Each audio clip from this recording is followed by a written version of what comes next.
And another point I'd like to make about EQing is where all the sounds lay at in the spectrum. So when you have all these different sounds, a lot of them are going to actually, a lot of the higher pitched sounds, they're going to all stay in the same range. And that's going to be from about 500 to like 5K. That area is going to be your toughest area getting a clean mix because all of the instruments, a lot of like the human voice, a trumpet, a synth, they're all going to be around there. Right here, you see a lot of the sound is right there. And it's up to you to figure out what you want it to sound like, because you can make it sound really puny. Like making this sound really puny is just by like taking out a lot of or something. And I could do that and it just doesn't really stick out anywhere where the sound is at. And because you have all these sounds that are going to fight, what you want to do is cut in and out, have them cut in and out. Like, what I mean by that is using different EQs on instruments to get them to get certain sounds to pop out more than others. Let's see.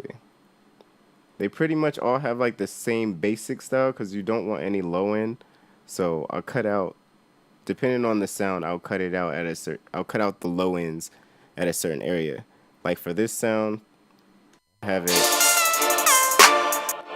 it cut almost at 500. And for the choir in the background, I have it cut only maybe at like 200, if that.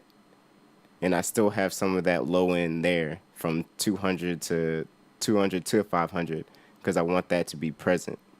And then you see me cutting here at about 3K and me raising the choir at about 3K. Let me zoom in so y'all can see that a little better.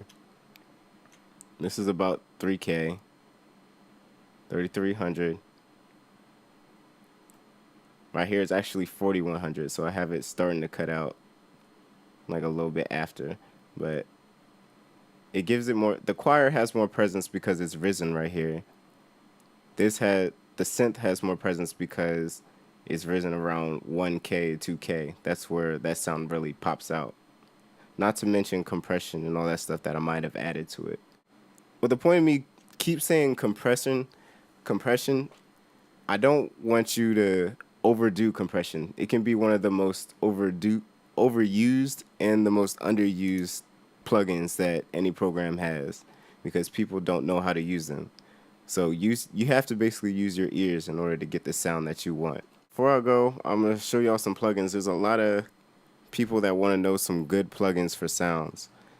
And these are some of the ones that I suggest.